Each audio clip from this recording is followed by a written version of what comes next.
Breakthrough faithfulness that endure po. Ang ating text po ay napakahaba pero hindi natin babasahin lahat. Makatatagpuan po natin sa Genesis chapter 6 hanggang chapter 9. Ano po? Kung matatanda po natin, ito yung istorya ni Noah. Siya po yung gumawa ng ark na kung saan ang Panginoon, ang ating Panginoon Diyos ay nagalit na dahil lumaganap ang kasamaan sa mundo. Kaya sinabi niya kay Noe, gumawa siya ng arko. Ano po? Dito sa ating introduction po, may mga seasons sa buhay natin na mahirap sumunod sa Diyos. Kasi parang walang nangyayari. Di po ba? Para bang very dry, para bang parang nakatalikod ang ating Panginoon. Pero hindi po nangyayari yun. Kasi minsan nananalangin tayo, pero walang pagbabago. Amen. Sumunod tayo, pero walang open doors para sa atin. You stayed faithful, pero feeling mo ang layo pa rin ng breakthrough. Yun po yung mga dangerous season. Kasi po tinawag nga po natin dry season. Ano po? Kasi disappointment has a voice. Delay. Siguro dinedelay ng ating Panginoon yung ating mga panalangin para tugunan. Ano? Delay has a voice. Weariness has a voice. At kapag hindi tayo careful, mas lalakas ang discouragement kaysa makapakinggan natin ang boses ng ating Panginoon. That's bakit powerful ang story ni Noah. Noah teaches us that what it means to stay faithful kahit walang visible evidence. Bakit po nasabi yun, walang visible evidence? Kasi nung sinabi ng Panginoon sa kanya na gumawa ka ng daong, gumawa ka ng ark, pero nakikita nila wala naman senyales na may darating na ulan. Diba? Kaya makita natin dito, walang visible evidence. Imagine the assignment God gave him, build an ark, gumawa ka ng daong, no? Sinabi niya kay Noe, prepared for a flood, pero wala pang ulan. Imagine explaining to people. Nakita po natin, di ba? Siyempre, sasabihin nila, nasisiraan ka ng loob, napakagandang panahon. Sabi nito, guys, may flood na darating. Siguro ang mga tao tumatawa sa kanya. People probably thought he was crazy. Pero Noah kept building and eventually the rain came. Dahil sinabi ng Panginoon, may mga tao dito today na pagod na kasi matagal nang nagbibuild sa dry season. You have been serving faithfully, praying faithfully, giving faithfully, sumusunod naman tayo ng tapat, pero parang walang movement. Pero po. But Noah's story reminds us, faithfulness before the breakthrough is what prepares you for a breakthrough. Amen. So makita po natin na wala man senyales doon sa utos ng ating Diyos kay Noe. Na sabi niya, gumawa ka ng arko o barko, sabi niya. Pero sumunod si Noe dahil alam niya na tapat ang Diyos. Sabi dito, magsimulan po natin ang ating pag-aaral. Number 1, God looks for faithful people in broken generation. Sabi dito sa Genesis chapter 6 verse 8, sabi niya, but Noah found grace in the eyes of the Lord. Noah was a just man. Noah walked with God. So, si Noah ay palaging kasama niya ang Diyos. Ano po? Amen. Kung makita po natin, ang istorya ni Noah, it starts with a dark generation. The Bible says the earth was filled with corruption, violence, and wickedness. Everybody was drifting away from God, but in the middle of all that darkness, Noah is taught differently. Kung makita po natin sa Genesis chapter 6, verse 5 to 8, babasahin ko lang. Nakita ni Yahweh na labis na ang kasamaan ng tao at wala na itong iniisip na mabuti. Kaya't ikinalungkot niya ang paglalang sa tao. Sinabi niya, verse 7, lilipulin ko ang lahat ng taong aking nilalang. Lilipurin ko rin ang lahat ng hayop at mga ibon. Bakit ba nilalang ko pa ang mga ito? So, nakita ng Diyos, ng ating Panginoon, na wala nang kaayusan. Wala nang kaayusan, sabi niya, wala nang iniisip na mabuti. Puro masasama na lang iniisip nila, no? Kaya nakita niya sa verse 9, sabi niya sa verse 9, ang sabi niya, napakabuting tao ni Noe, siya na lamang ang natitirang matuwid ng panahong yon, palibhasay namumuhay na kasama ang Diyos. Namumuhay na kasama ang Diyos. Yung pamilya na lamang ni Noe ang nakita niyang matuwid. Kaya sabi nito, Noah walked with God sa verse 9. Tingnan po natin, before Noah built the ark, ano bang buhay ni Noah? He already had a relationship with God. So ano nakita po natin dito? Dahil meron na siyang magandang relasyon sa ating Panginoon. Nagtitiwala na ang ating Panginoon sa Kanya. Kaya sinabi ng Panginoon, gumawa ka ng built an ark, sabi niya kay Noah. Notice, before Noah built the ark, he already had a good relationship with God. The ark was not the start of his faithfulness. It was the result of his faithfulness.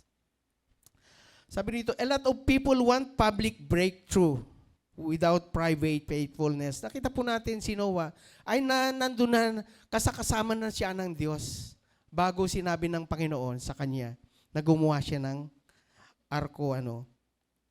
Kaya nakita natin, bago pa man sinabi ng ating Panginoon, nakita kasi ang Diyos na siya na lamang ang matuwid. Kaya pinagkatiwala niya ang bagay na yun. And honestly, relatable na yan ngayon. We live in a generation where compromise is normal. Nakikita natin ang takbo ng mundo. People adjust truth depending on convenience. People walk from conviction. Pero ang ating Diyos is still looking for people who will stay faithful. Alam ng ating Panginoon yan, no? People who will stay pray. Tayo ba ay nananalangin? Andun pa rin ba yung ating pagtitiwala sa ating Panginoon? The Lord is still looking for people to worship, still obey, still walk with God, kahit na iba na ang ginagawa ng mundo. Tapat pa rin tayo sa ating Panginoon. Noah teaches us that faithfulness means staying connected to God, kahit drifting na ang paligid. And because Noah stayed faithful, he found grace. Grace didn't remove obedience. Grace empowered obedience. Amen. Sabi ng Luke chapter 16 verse 10, he who is faithful in what is less is faithful also in much. Ang mapagkatitiwalaan sa maliit ay siya ay mapagkakatiwalaan din sa malalaking bagay. Sabi niya sa Luke chapter 16 verse 10. God often tests faithfulness in hidden places before releasing bigger assignment. Alala po ba natin si David? Ano bang istorya ni David? Diba? Siya ay naging pastol muna. Naging matapat siya na nag-aalaga sa kanilang mga hayop. To? Pero anong nangyayari, diba? Nag-appreciate sa kanya. Ganun din lang siya, nag-aalaga lang siya ng hayop. Tapos, anong ginawa? Walang pumapansin. Walang nag-appreciate, no? Pero anong ginagawa dito? He was already faithfully serving privately as a shepherd. Nobody applauded the hidden season. Nobody celebrated the lonely fields. But while David was faithfully caring for sheep, God was preparing a king. So nakita po natin na ano man yung ginagawa natin, di ba? Ano man yung ginagawa natin na nakakalugod sa atin, Panginoon. Para bang kung tayo iniisip natin, investment natin sa atin, Panginoon, nakikitang-kita ang Lord ang ating ginagawa in a hidden places. Ito ba ay nakakalugod sa atin, Panginoon? Amen. Dahil alam natin, by doing good, we'll reap a reward. Amen. Praise God. Just like Noah, private faithfulness prepared him for public assignment. The truth is, faithfulness is usually developed in private before breakthrough becomes public. Nobody suddenly becomes faithful during crisis. Faithfulness is built daily. Yung ating katapatan ay nakikita ng Diyos sa atin yun. At ito ay nangyayari araw-araw. Nakikita ng Lord yung laman ng puso natin, di po ba? Amen. Noah's public obedience came from private consistency. He walked with God before the assignment ever came. That's why when God spoke, Noah replied. Noah was ready. So sabi pa rin, no? He who is faithful, naging faithful pa rin si Noah, kahit na anuman yung naririnig niya sa paligid niya, naging faithful. Hindi siya nasiraan ng loob. Tuloy-tuloy pa rin ang kanyang paggawa sa pinapagawa ng ating Panginoon na gumawa ng malaking barko. Ano po? Amen? Sa application po natin, some people are asking God for breakthrough, pero disconnected naman kay God privately. Amen? Maaring naghahanap tayo, Lord, saan kayong aking breakthrough? Pero ano ba ang laban ng puso natin? Hindi naman tayo nakakonect sa ating Panginoon, di po ba? Pero yung hinahanap ng ating Panginoon na ay yung puso natin. Palagi ba tayong nakaangkla sa Kanya? Palagi ba tayong tumatawag sa Kanya? Palagi ba natin binabasa yung Kanyang salita at nagkakaroon ba tayo ng devotion every day? Pinagkakatiwala ba natin sa Kanyang lahat? So dito po yung nakikita ng ating Panginoon. Kaya sabi niya, maraming tao naghahanap ng breakthrough, pero disconnected naman.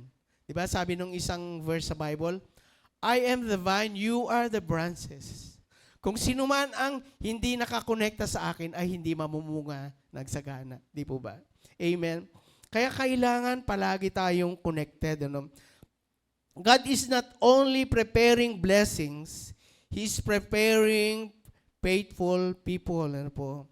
Ano bang tanong dito? The real question is not, can God bless me? The deeper question is, can God trust me? Yun ang malalim na katanungan. Mapagkakatiwalaan ba tayo ng ating Panginoon sa mga bagay na ito? Amen. Pangalawa po, faithfulness continues even when the process is long. Amen. Faithfulness continues even when the process is long. Thus Noah did according to all that God commanded him, so he did. Sabi ng Genesis chapter 6 verse 22. Imagine na siya'y naggagawa ng arko, dekada na, no?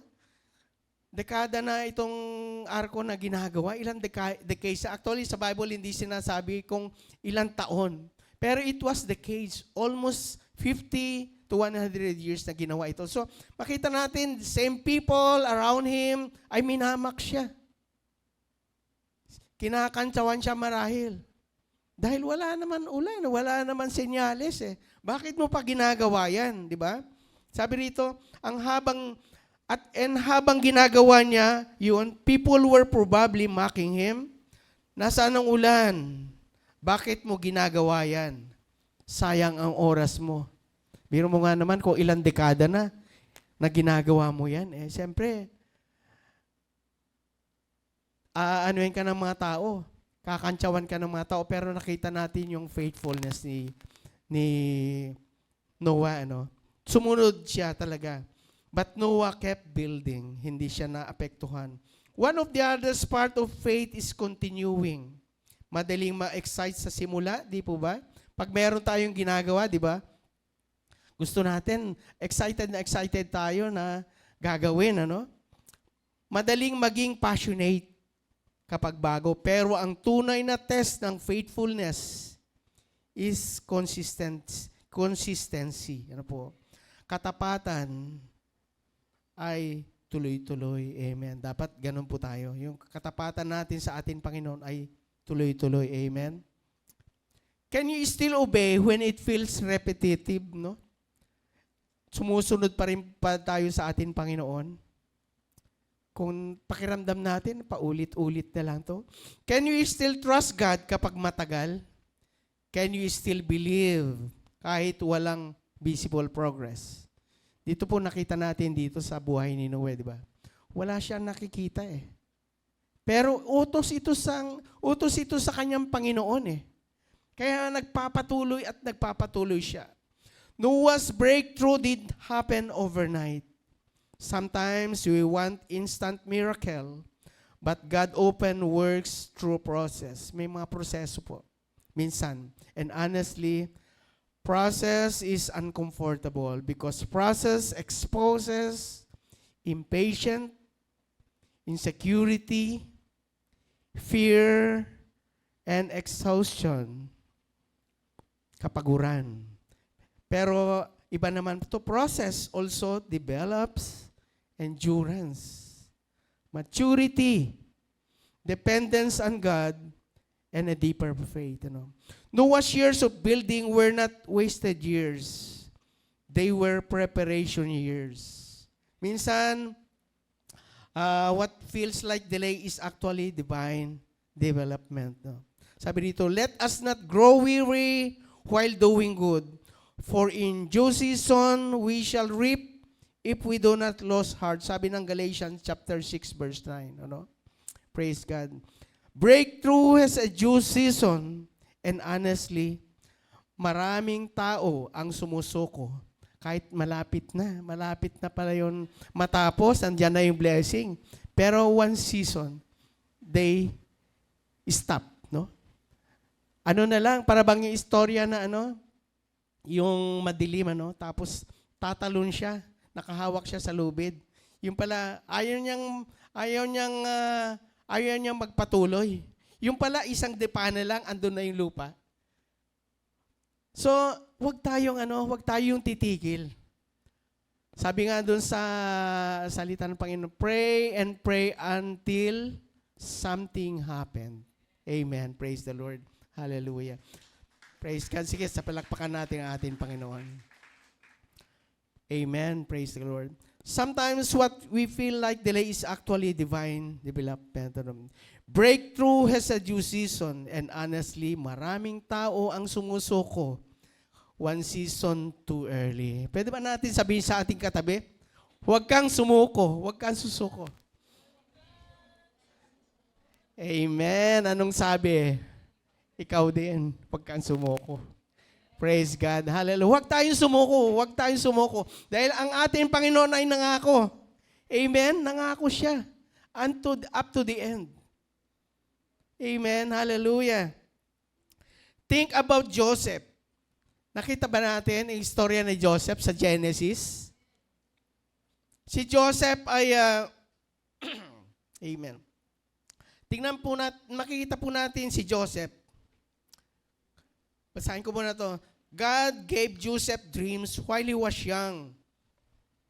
But before the palace came, betrayal came first. Slavery came first.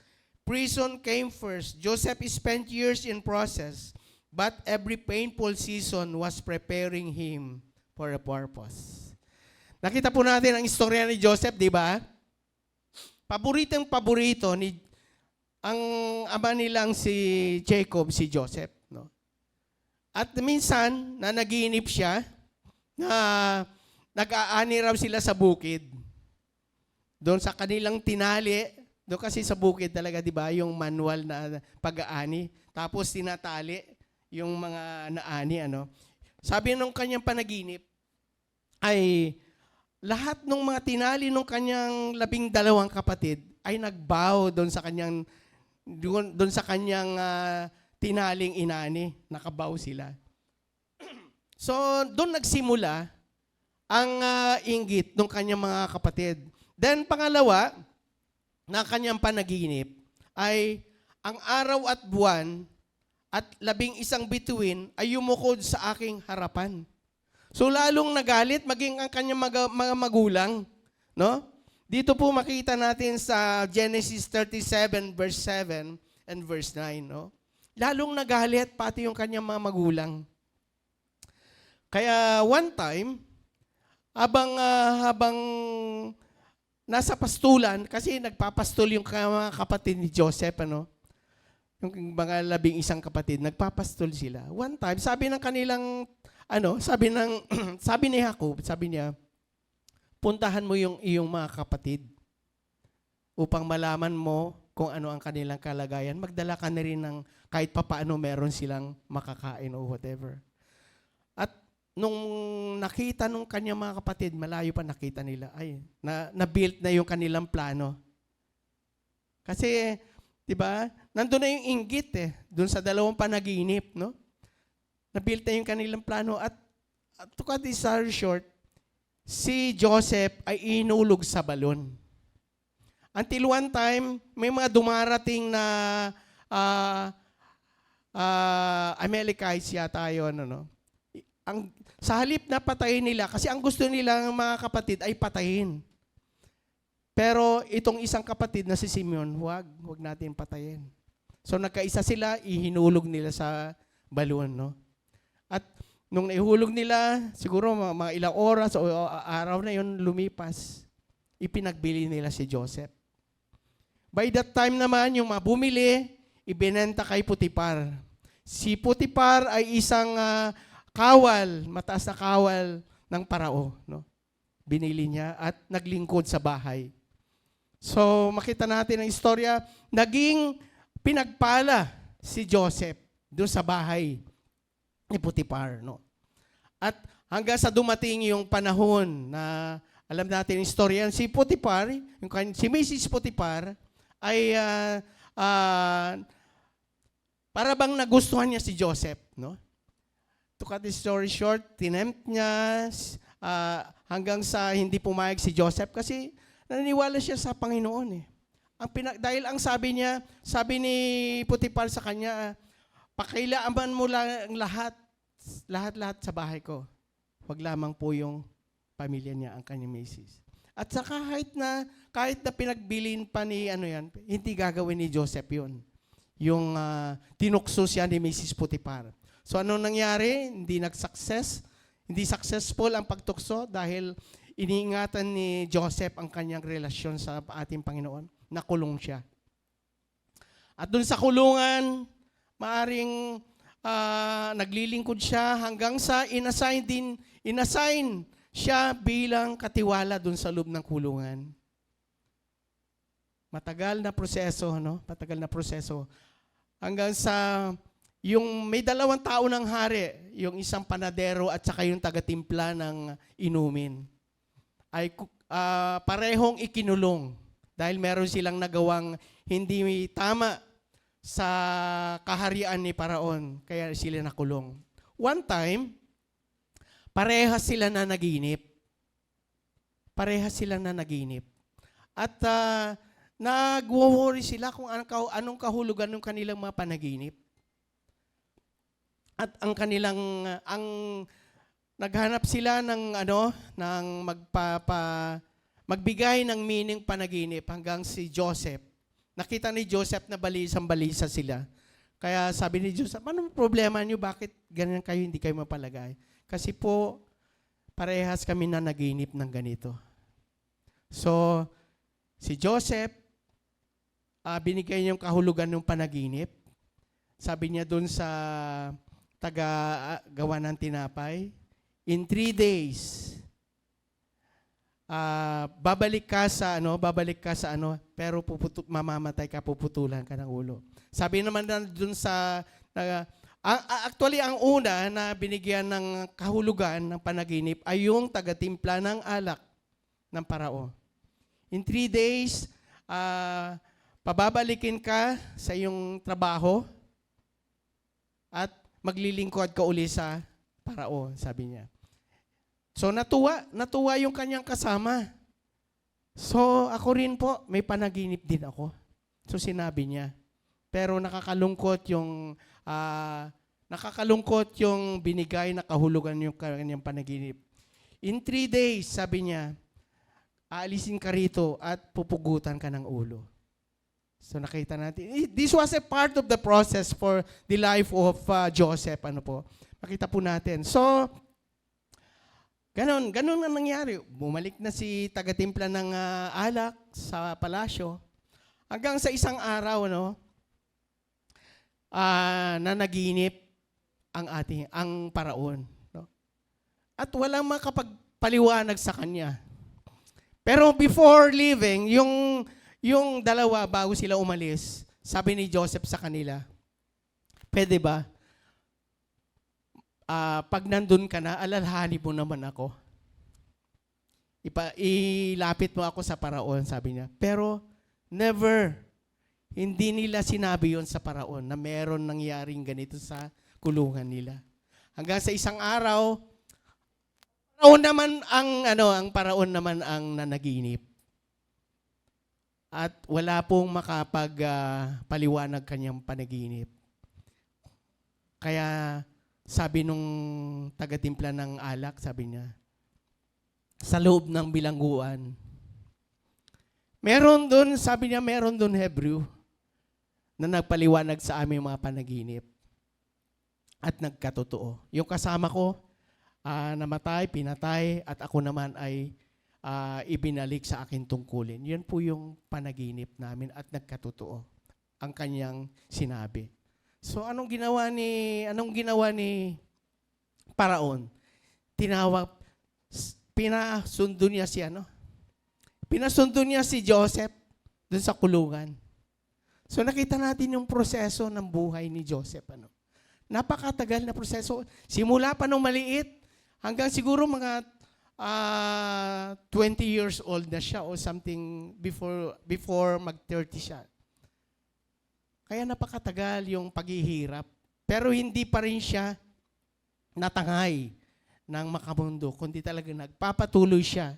At to cut this story short, nung naipaliwanag na ni Joseph yung panaginip ng Paraon, sabi niya, ang nangyari po, ginawa siya second command of the land. Ginawa siyang governor. Sabi niya, at makita po natin, yung paghihintay, pagtsatsaga ni Joseph, ay yun, nagkaroon ng bunga. Amen? Palapakan natin si Lord. Amen? So nakita natin dito, huwag tayo mainip kung ang ating Panginoon man ay hindi agad tumutugon. Bakit? Hinahanda lang tayo for a bigger purpose. Hinahanda niya tayo para pagdating ng tamang season, ibigay sa atin ni Lord yung ating pinapanalangin. Amen. Ganon po ang nangyari. He never stopped obeying the Lord. Kaya dapat ganon din po tayo. Huwag tayong tumigil until something happened. Pray and pray until something happened. Amen. Praise God. Patuloy po tayo. Faithfulness without applause. Noah also teaches us that you cannot depend on people's validation. There will be seasons when nobody understands your obedience. May mga panahon na walang nakakaintindi sa'yo. Ikaw lamang, People may ask, why are you still serving? Bakit ka pa naglilingkod? Why are you still praying? Why don't you just give up? May mga maririnig tayo, mga bulungan na yan. Pero, pag ang ating katapatan ay nasa ating Panginoon, nakakatiyak tayo na ang Panginoon ay susubaybay sa atin hanggang sa tamang panahon, ibibigay niya sa atin. Kaya, huwag tayong mapagod, Patuloy tayo na maglilingkod sa ating Panginoon. Kailangan na tayo patuloy na manalangin. Huwag tayo mag-give up. Amen. Sabi rito, But faithful people don't obey applause. They obey because they trust God. Amen. Praise the Lord. Let us not grow weary while doing good, for in due season we shall reap if we do not lose heart. Breakthrough has a due season, and many people quit one season too early. Huwag tayo mag-quit. Dahil malapit na yung breakthrough. Amen? Maybe, pagod ka na. You've been praying, matagal ka na nananalangin, no? Waiting for years. Believing for years, and secretly you are asking, God, does this still matter? Mahalaga pa ba ito? Ang aking paghihintay. Amen. Noah's story answers. Anong sagot? Yes. Mahalaga pa ito. It still matters. Every prayers, every act of obedience matters.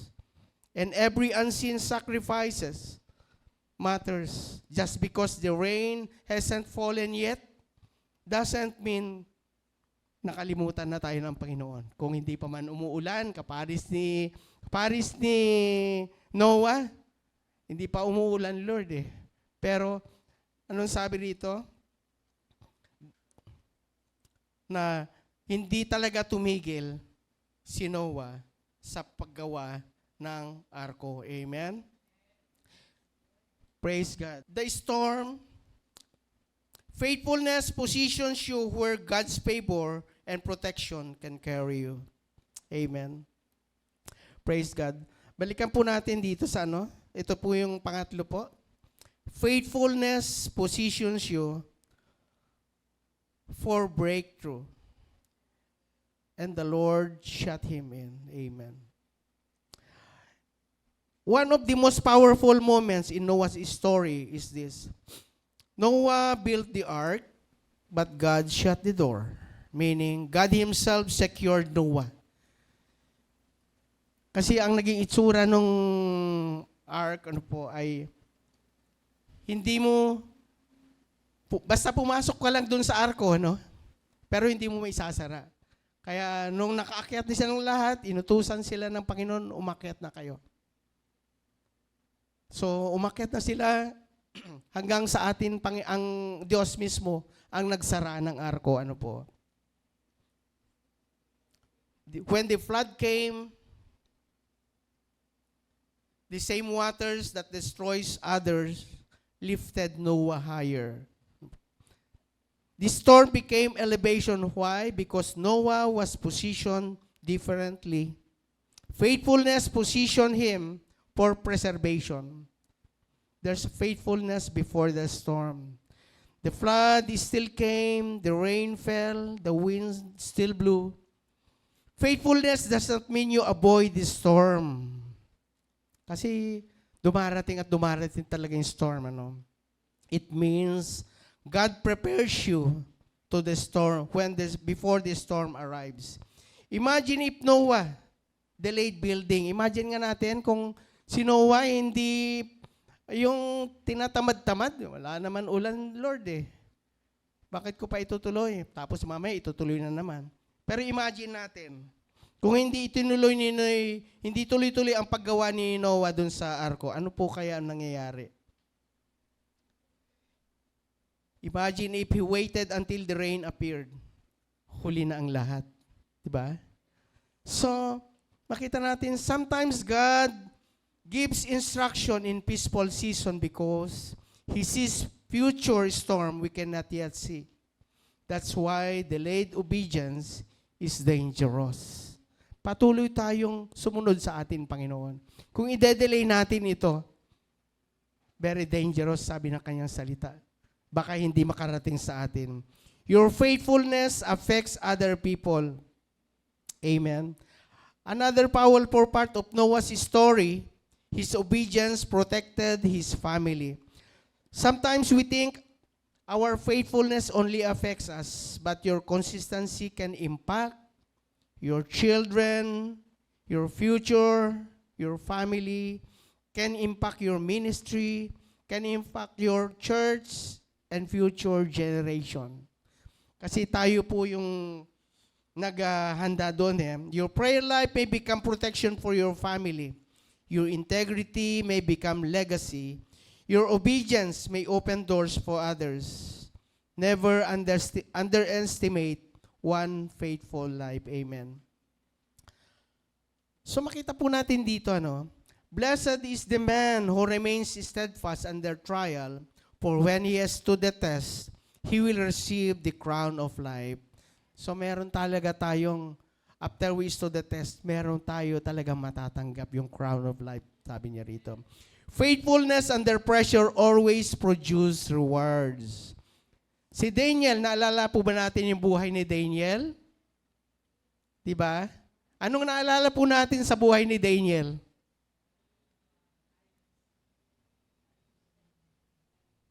Diba nakulong siya? Kinulong siya sa den ng lions. Amen. Nakita po natin, makita natin ang istorya ni Daniel sa Daniel chapter 6, na kung saan, bubuksan ko na lamang po ang Daniel chapter 6.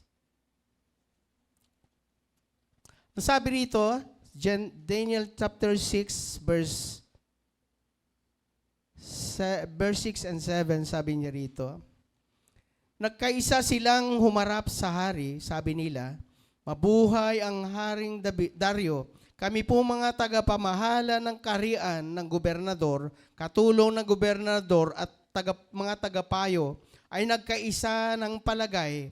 Mabuti po ipag-utos ninyo sa loob ng 30 araw, ay walang sasamba o manalangin sa ibang Diyos o sa tao, liban sa inyo. Sino mang hindi susunod sa utos na ito ay ihagis sa kulungan ng mga leon. Kaya mahal na hari, magpalabas po kayo ng gayong kautusan at inyong lagdaan upang maging batas ng Media at Persia, batas na di mababago kailanman. At gayon nga ang ginawa ng hari. Kung matatandaan po natin before this verse, si Daniel ay napili ng hari na isa sa pinakamataas dahil na din sa mga bagay nakita niya kasi si Daniel na marunong, maayos, maayos siya magtrabaho, maaring ganon. Pero nakita niya yung specialty ni Daniel. Bakit? Kasama niya ang Panginoon Kasama niya ang ating Panginoon. Kaya makita natin dito, meron 120 na satraps at binigyan si Daniel na mamuno dito at 2 pang kasama. So, sa kanyang pamumuno, nainggit ngayon ang kanyang mga kasamahan kasi 120 sila. Bakit ba pinapaboran ng hari ito? Gumawa nga tayo ng lapitan natin ang hari at sabihin natin na gumawa siya ng batas na walang sasamba sa Diyos man o sa tao maliban sa inyo. Kaya ganun ang ginawa at ang hari naman ay sumunod, Sabi rito, nung naipatupad na yung nakita nila na si Daniel ay hindi sumunod doon sa direktiba ng hari. So sinabi nila, mahal na hari, si Daniel ang nananalangin pa rin sa kanyang Diyos. As usual. So, kinuha si Daniel at hinulog dun sa den of lions. So, makita natin dito, ang katapatan ni Daniel. Daniel remained faithful to God. Even prayer became illegal sa lugar na yon. Prayer became illegal. Bakit? Kasi may linabas na kautusan. Kaya naging illegal ang prayer. Pero Daniel obeyed the Lord. Because of his obedience, he was thrown into the lion's den. But the same God who preserved Noah in the flood preserved Daniel among lions. Faithfulness positioned both men for divine protection. Tayo po ay pwede mangyari din po sa atin. Ano lang aramas natin? Yung katapatan natin sa atin, Panginoon. Hindi tayo palaylo-laylo. Diretso lang tayo sa harapan ng atin, Panginoon. Maging tapat lang tayo sa atin, Panginoon. At makikita natin yung reward. Palagi nandun yung protection, nandun yung blessing, lahat. Kasama na rin lahat po yun. Ano po. So after Noah's story didn't end in destruction. It ended in covenant. And maybe someone here needs to hear this. Your storm is not your final chapter. Yung bagyo na dumarating sa buhay natin, hindi yun yung final chapter natin. Ang sabi nga dun sa isang phrase, when the storm is great, when the storm is crushing your dream, where will you go? Saan ka pupunta? Saan tayo pupunta? You will go. Sabi niyo doon, who made the storm? Pupunta ka doon, who? It was the Lord Jesus Christ. Diba? He calmed the storm. Amen. Palakpakan natin si Lord. Praise God. Hallelujah. Amen. Kaya napakahalaga yung ating katapatan sa ating Panginoon. And maybe your storm is not your final chapter. God is still restores. God is still renews. God is still fulfills promises. Nakita natin, matagal bago dumating yung flood,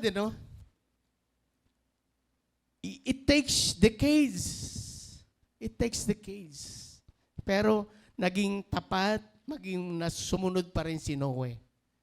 Tuloy-tuloy pa rin ang kanyang paggawa ng maring sa buhay natin. Minsan, naisip natin, Lord, ayaw ko na. Walang nangyayari. Pero anong ginagawa natin? We rebuke, di ba? Kasi nagkakaroon tayo ng doubt. Nagkakaroon ng space si Satan para sirain yung ating faithfulness sa Lord. Pero kung pagpapatuloy tayo sa ating Panginoon, we will receive that promise. Amen. Amen. Hallelujah. Praise God. Kaya sabi dito, God still fulfills promises. Faithful people eventually see rainbows after the storm. Amen.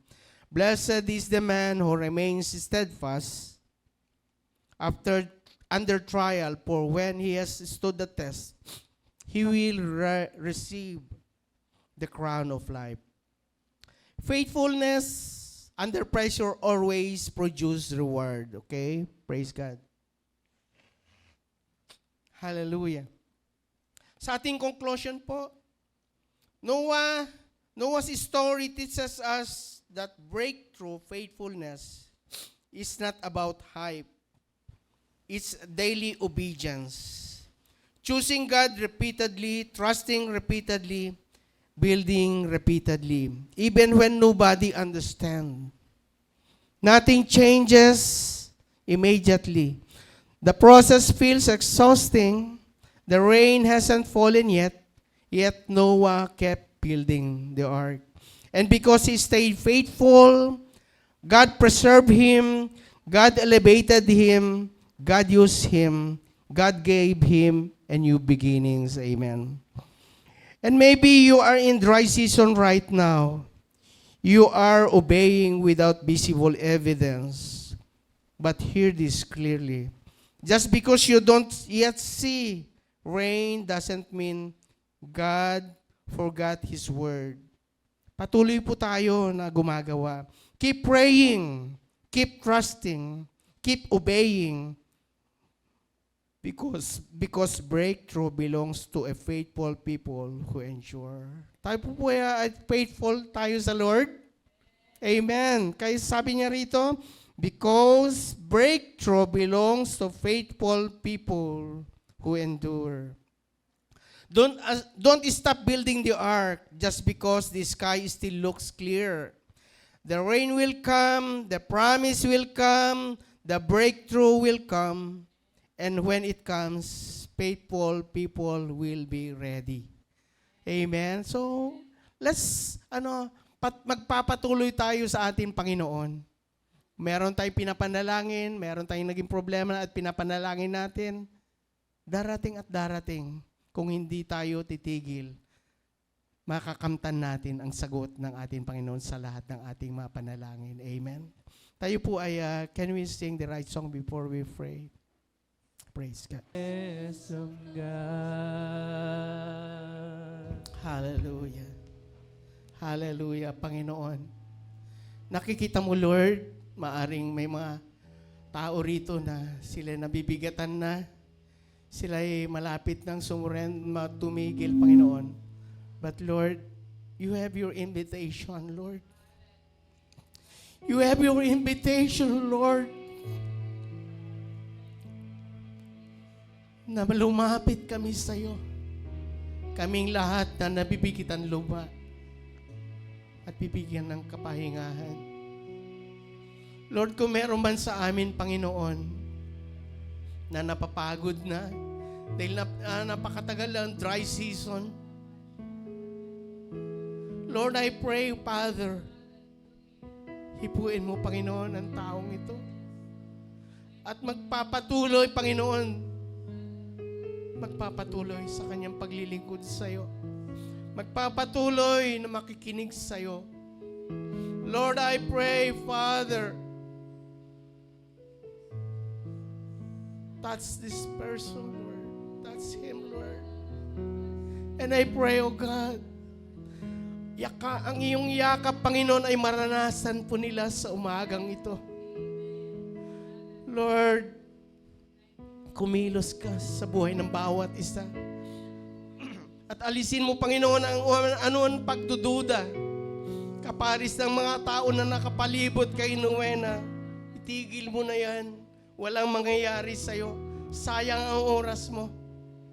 Maaring may mga tao na nakakarinig sa kanilang kapaligiran na itigil na. But Lord, ikaw po, Diyos, ang siyang patuloy na humipo sa amin. Lumalapit po kami sa iyo, nagpapakumbaba. Dahil alam po namin na makakamtan din po namin ang lahat ng bagay na aming pinapanalangin. Kung patuloy kaming tapat sa iyo, Panginoon. Kung patuloy na sumunod kami sa iyong panawagan, ang paglapit namin sa iyo, Lord. Kaya, Panginoon, like Noah, like Joseph, like Daniel, Panginoon, hindi po sila tumigil. Gawa lang sila ng gawa hanggang sa meron mangyari. Dahil alam po namin, Panginoon, pag kami lumapit sa iyo, ay meron magandang mangyayari sa buhay namin. As the song says, meron magandang mangyayari sa iyo. Kung lalapit ka kay Lord. Kaya, Panginoon, kami lumalapit sa iyo. Nagpapakumbaba sa iyong harapan.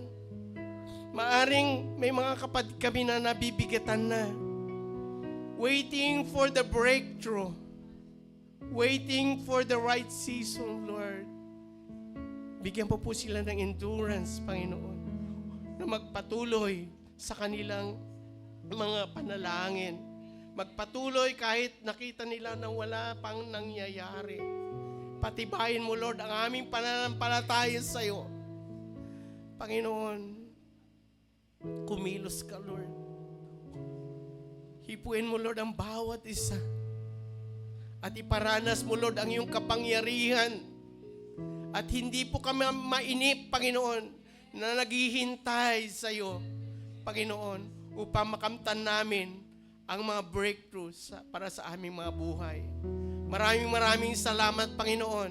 And I pray, Lord, kung meron pa po sa amin na nanalangin ng kagalingan, nananalangin ng financial, dahil naghihirap, Panginoon. Lord, we pray, O God, na ikaw po, Diyos, ang siyang patuloy na kumilos sa kanilang mga panalangin. Tugunin mo, Panginoon, ang kanilang mga panalangin in your perfect time, O God. Maraming salamat, Panginoon. Lord, we pray, O God, for your blessings, Lord, to each and every one of us, O God. Walang uuwi sa lugar na ito na hindi dala-dala ang pagpapala na nagmumula sa iyo, Panginoon. Na may ngiti sa labi dahil nakatanggap, Panginoon, ng pagpapala, kapayapaan. For in your presence, Lord, there is peace. There is healing. There is joy. Kaya, Lord, tinatanggap po namin ang lahat-lahat ng ito. Dahil ito yung mga bagay na ito ay nagmumula sa iyo lamang, Panginoon. Maraming salamat as we declare the victory over victory. We declare blessing upon blessing, O God. Hallelujah. This is our prayer in the name of Jesus. Amen.